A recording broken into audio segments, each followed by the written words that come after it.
I want to represent an idea. I want to represent possibilities.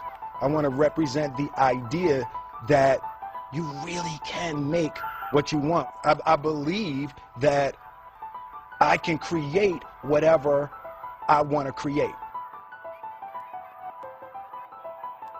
The first step before anybody else in the world believes it is you have to believe it. There's no reason to have a plan B because it distracts from plan A. I think that there's a certain delusional quality that all successful people have to have.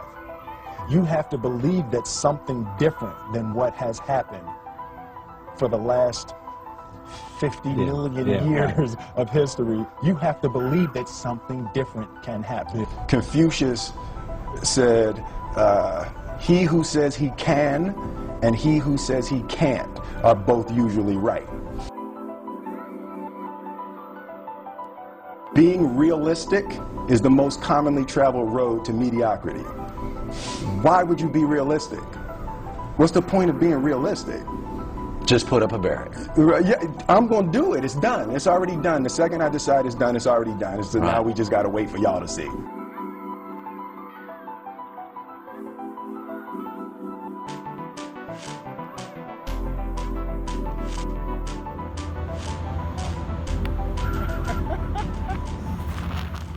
What's up, guys? Just completing some workouts right now. Got a few blocks that I'm completing from previous days. Yeah, just getting my gym session completed. I'll have some recovery later this afternoon, get a nice massage. So yeah, give myself a solid three stars today because I didn't feel it. I just really didn't feel it today.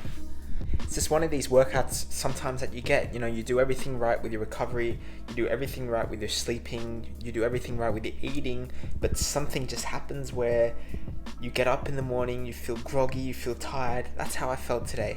Fortunately, that's just the nature of the game. You can do everything right, sometimes it doesn't work out. That's what happened with me today, but the positive thing about this, right? Very positive thing about this is that I got through it now. I got through it, I feel good. Satisfied that I did my workout. I had my crappy workout of the week. Good. Tomorrow I'm going to do better, and especially next week I'm going to rock it. So yeah, I still have a recovery session coming up this afternoon, and I will do the anywhere workout tomorrow, which I actually really like doing, and you get a lot of touches with this. Alright, now what I want to do with you guys, I want to talk about the game brain. Very important part. So don't quit away from this video yet. This is going to be really, really important. There was a time a few years ago where I was training a lot. I was doing a lot of drills, a lot of training, but I kind of plateaued a bit, and I was like, what can I do? So I approached this coach and I asked him, hey, John, what can I do? I'm at this stage where I've been training 10, 15, 20 hours a week, but I'm just plateauing. I feel like I'm not getting to the next stage. What can I do individually to improve? And you know what he told me? He said, watch and analyze games. He was like, Nick, you gotta look at players. You gotta see their movements on the field. You gotta look at their runs. You gotta look at, fake runs, their what they do off the ball. You gotta analyze those players. A couple of other coaches joined in and said, yeah, Nick, at the time actually, Ramsey was doing really well, a young player coming up, and other coaches were telling me, Nick, look at Ramsey, that's you. Play like Ramsey. Look at him. Look at what he does off the ball, on the ball. What does he do 3 seconds before he gets the ball? Does he scan? Blah, blah. All this kind of stuff. Over the course of the next few years, I literally downloaded and watched hundreds and hundreds of full 90-minute games. Hundreds. And the result was significant.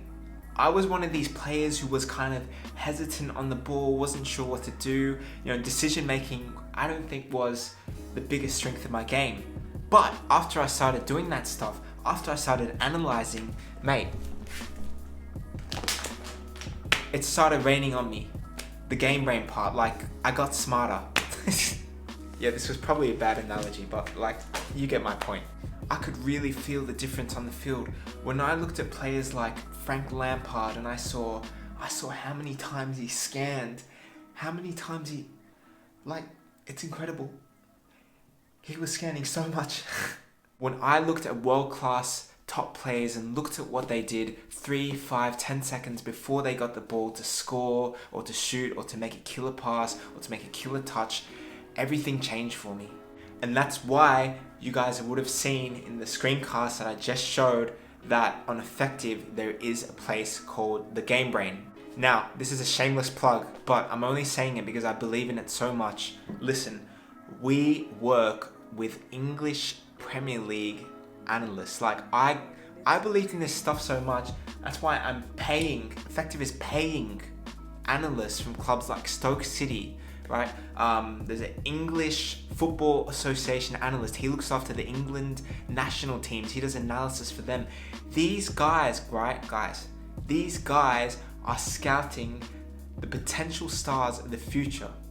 They're watching their videos, analyzing them, and looking at them like, is this guy really making the kind of world-class decisions that we at Stoke City or we at the England national team really need to have? Does he have that ability in his head? Because here's the thing, football, right? Guys, like your body, your feet, like everything here, everything you do with the ball, okay? Everything you do with this, that's 50% of the game.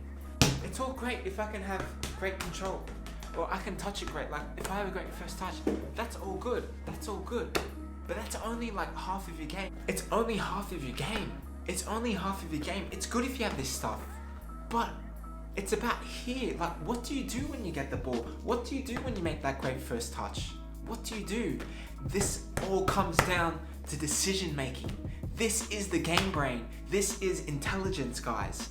You can be a fat, chubby player that's slow, but still make the right decisions on the field. This has happened to me. This has happened to me, right? There have been fat kids, and I don't mean that discriminately or whatever, but I'm just giving you an example. Like a chubby kid replacing me because he just could play the ball simply. Like simple, easy, and he knew where to pass to, and I didn't. But he was twice my size, he was slow as anything, and he replaced me. You know how angry that still makes me... Ugh. But that's what I'm trying to make here, guys. The point is football is played up here. Athletes, sport, everything, it's played in the mind, in the tactical decisions you make, in the decisions you make on the ball, off the ball. So this is why you guys might have seen in Instagram descriptions or whatever, it says you can train with English Premier League analysts.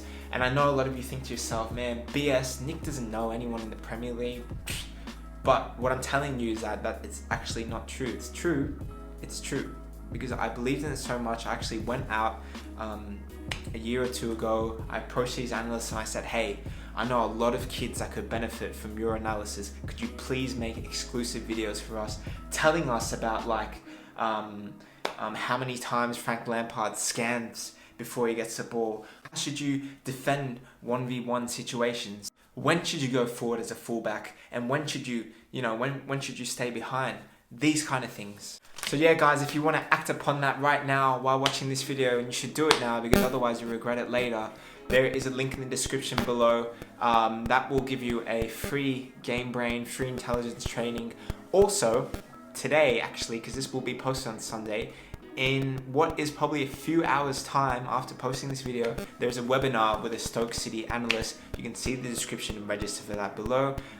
Spots filled up pretty quickly because I promoted it like a few weeks ago, so chances are that you probably won't get into the webinar, but you can watch a live replay. So make sure you put your email and your name into that.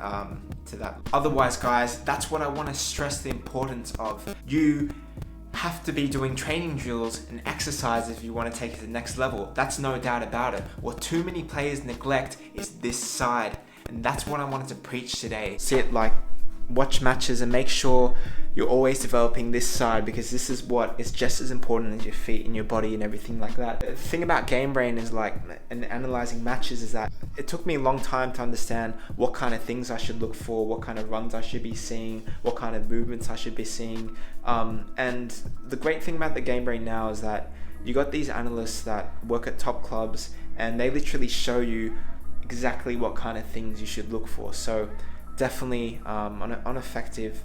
Check those game brains out, and at least check that free one out, because at least you'll see how fake runs are made. So check that out, definitely. So that's it, guys, from me, my balls, ball, TheraBands, and this foam roller. See you tomorrow. What's up, guys? Just drinking my tea at Starbucks right now. I want to ask you guys a question. Who do you think the smartest football player is, past or present? Tell me in the comments below, but also make sure that you like, share, and subscribe. We need to get more subscribers. We can do it. See you tomorrow.